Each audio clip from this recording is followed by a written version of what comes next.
दोस्तों, उत्तर प्रदेश की राजनीति अजीबोगरीब मोड़ पर आकर खड़ी हो गई है। यहां पर स्कूल बंद किए जा रहे हैं, स्कूलों का मर्जर किया जा रहा है, जबकि ठेके, मधुशालाएं बढ़ाई जा रही हैं। सोचिए दोस्तों, उस समाज का क्या होगा जहां पर शराबी ज्यादा होंगे और पढ़े लिखे कम होंगे। भविष्य को बर्बाद करने की जो नीति योगी आदित्यनाथ सरकार की तरफ से लाई गई है, उसकी गूंज अब संसद तक सुनाई दे रही है। संसद में सबसे पहले संजय सिंह, आम आदमी पार्टी के जो राज्यसभा सांसद हैं, उन्होंने पहल की और इस पूरे मामले पर चर्चा के लिए नोटिस दिया। उसके बाद अब चंद्रशेखर आजाद, जी हां, भीम आर्मी चीफ, वो भी अकेले तख्ती लेकर संसद में सीएम योगी आदित्यनाथ की नीति का विरोध कर रहे हैं। क्या कह रहे हैं वो मैं आपको बताऊंगा इस वीडियो में। नमस्कार, मेरा नाम हिमांशु मिश्रा है, आप देख रहे हैं 4PM न्यूज नेटवर्क। दोस्तों, बाबा की नीति अब उन पर ही भारी पड़ती हुई दिखाई दे रही है। लखनऊ से निकला हुआ एक नियम, एक कायदा, जिसकी चर्चा अब दिल्ली में देश की सबसे बड़ी पंचायत में होने जा रही है। और जिस तरह से इस मामले को लेकर नेता अपना आक्रोश दिखा रहे हैं, सीएम योगी आदित्यनाथ को आज नहीं तो कल अपने फैसले पर विचार करना ही पड़ेगा। देखिए चंद्रशेखर आजाद इस पूरे मामले पर क्या कह रहे हैं। उन्होंने ट्वीट कर लिखा है, बस्ती बस्ती खुल रही अब दारू की मधुशाला और दूर हो रही बच्चों से ज्ञान की पाठशाला। जिस देश में ठेके नजदीक और स्कूल हो दूर, समझो वहां बेखबर है हकीम, अंधे हैं दस्तूर। योगी सरकार ने दावा किया था कि हम बच्चों की शिक्षा के लिए कंपोजिट विद्यालय बनाएंगे, लेकिन कंपोजिट विद्यालय की जगह कंपोजिट शराब की दुकानें खोली जा रही हैं। चंद्रशेखर आजाद की एक फोटो भी एक तख्ती लिए वो नजर आ रहे हैं। लिखा है, शिक्षा का अधिकार छीनने की साजिश बंद करो। और इस बात को लेकर न सिर्फ संसद में हंगामा हो रहा है, पूरे उत्तर प्रदेश में दोस्तों तमाम तस्वीरें उभर कर सामने आ रही हैं। और जो सरकारी स्कूलों के हालात हैं, जो बदहाली उत्तर प्रदेश में शिक्षा व्यवस्था की हो चली है, उसको लेकर पोल खुल रही है।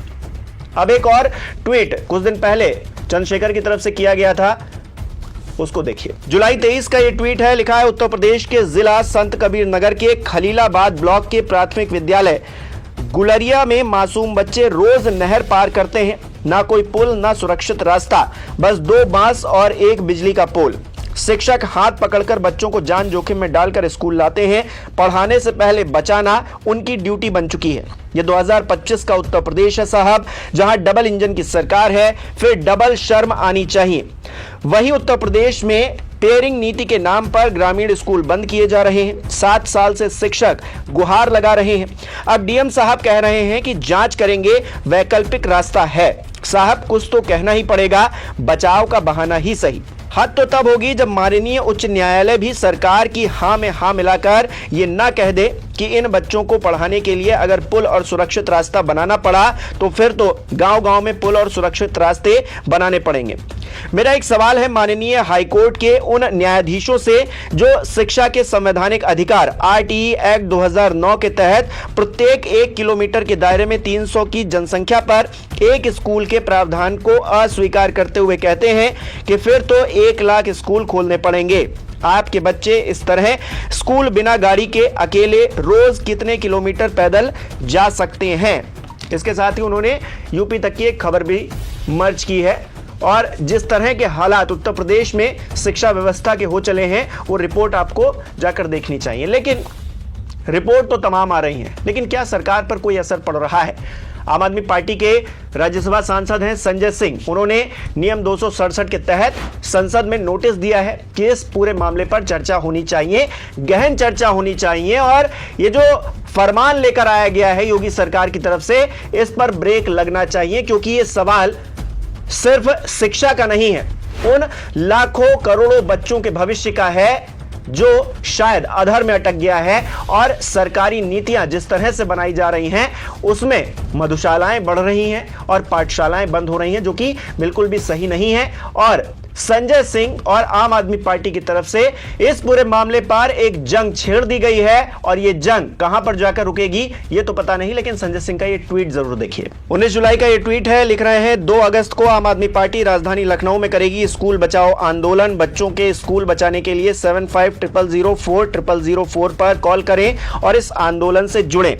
ये देखिए पैम्फलेट भी लगाया गया है, एक लिखा है, फोन लगाओ स्कूल बचाओ अभियान से जुड़े, मिस्ड कॉल करें 750004 नंबर 0004 पर आम आदमी पार्टी की तरफ से संजय सिंह की फोटो लगी हुई है, केजरीवाल की फोटो लगी हुई है और एक मुहिम शुरू करने की कोशिश की गई है, एक आंदोलन खड़ा करने की कोशिश की गई है कि स्कूल को बचाना होगा। जिस तरह से योगी सरकार एक फरमान लेकर आई है स्कूलों के लिए, वो कहीं से भी सही नहीं है। अधिकारी अपनी मनमर्जी कर सकते हैं, लेकिन सरकार क्या सोई हुई है? सरकार को समझ में नहीं आ रहा है कि अगर स्कूल बंद होंगे और मधुशालाएं बढ़ेंगी तो ये समाज किस तरफ जाएगा। हम बिल्कुल भी ये नहीं कह रहे हैं कि आप मधुशालाएं बंद कर दीजिए, हालांकि बिहार में तो आपने बंद कर दिया है, गुजरात में तो आपने बंद कर दिया है, उत्तर प्रदेश में बंद करने से क्या दिक्कत है?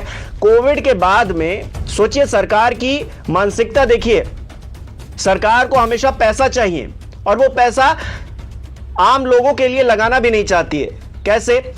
कोविड में सबसे पहले अगर कुछ खुला तो क्या खुला? शराब की दुकानें, ठेके खुले दोस्तों, और उन ठेकों पर लंबी लंबी लाइनें। तब कोविड के नियम कायदे कानून भाड़ चूल्हे में चले गए थे। इसके अलावा जब सरकार को पैसा चाहिए तो उसने मधुशालाएं खोलना शुरू कर दिया। बहुत सारी मधुशालाएं हो गई इस प्रदेश के अंदर, लखनऊ के अंदर। उनसे जमकर रेवेन्यू कलेक्ट हो रहा है और उस रेवेन्यू को लगाना चाहिए था दूसरी जगह पर, अच्छी जगह पर, लेकिन कहां लगाया जा रहा है? स्कूल तो मर्जर किए जा रहे हैं इस नाम पर कि वहां पर एक टीचर आता है, 4 बच्चे आते हैं, तो इंफ्रास्ट्रक्चर का कोई मतलब ही नहीं बनता है, वहां पर स्कूल होने का कोई मतलब ही नहीं बनता है। अरे भाई, बच्चे सरकारी स्कूल में क्यों पढ़े? आपकी जो इंफ्रास्ट्रक्चर है वो पूरा का पूरा तो गड़बड़ाया हुआ है। कहीं से पानी लीक हो रहा है, कहीं पानी भर जाता है, कहीं पर तमाम और दिक्कतें हैं, बेंच नहीं है, पढ़ाने के लिए जो तमाम सुविधाएं होनी चाहिए वो नहीं है, शिक्षक जो आपने भर रखे हैं वो तेल मालिश करते रहते हैं। अब बताइए, ऐसी तो परिस्थिति है, कोई देखने वाला समझने वाला नहीं है, क्योंकि अधिकारी तो आपकी चापलूसी में लगे हुए हैं, अधिकारी आपकी चाटुकारिता में लगे हुए हैं। उनको ये बिल्कुल भी नहीं दिखाई देता है कि उत्तर प्रदेश में अगर कोई स्कूल सही से संचालित नहीं हो पा रहा है तो फिर उसको सही से संचालित करवाया जाए, जो दिक्कतें हैं उसके लिए उस पैसे का इस्तेमाल किया जाए जो कि टैक्स पेयर का पैसा है। लेकिन पैसे का इस्तेमाल किस तरह से कहां पर हो रहा है ये समझ से परे है। आप इतने इन्वेस्टर सबमिट कर लेते हैं, कितने का आप जो है बिजनेस लेकर आते हैं, कितने लोगों को रोजगार मिलता है, कुछ पता ही नहीं चलता है। सरकार राम भरोसे चल रही है और विद्यालय बंद किए जा रहे हैं। अब ये विद्यालय बंद है, इस बात से हर कोई आक्रोशित है, चंद्रशेखर भी आक्रोशित हैं, संजय सिंह भी आक्रोशित हैं। और ठीक है, अगर भारतीय जनता पार्टी के लोग ये कहेंगे कि राजनीति के लिए ही ये लोग इस तरह के आंदोलन खड़ा करने की कोशिश कर रहे हैं या फिर विरोध कर रहे हैं, तो ठीक है, राजनीति के ही लिए सही, लेकिन कम से कम कह तो रहे हैं कि स्कूल खुलने चाहिए, स्कूल बंद नहीं होने चाहिए। जिस चीज को बंद करना चाहिए उस चीज को आप बढ़ा रहे हैं, तो कम से कम इतनी समझ तो सरकार के अंदर और अधिकारियों के अंदर होनी चाहिए कि क्या बंद करना है, क्या नहीं बंद करना है। अब ये डिसाइड जनता करेगी। हो सकता है किसी की कुर्सी छीन ले और उसके बाद दूसरा बैठे कुर्सी पर और वो सही को सही और गलत को गलत कहे, क्योंकि इस सरकार से तो हो नहीं रहा है। दोस्तों, आप इस पूरी खबर पर क्या सोचते हैं मुझे कमेंट करके बताइए। इस वीडियो को लाइक कीजिए, शेयर कीजिए और हमारे चैनल को सब्सक्राइब नहीं किया है तो वो भी कीजिए।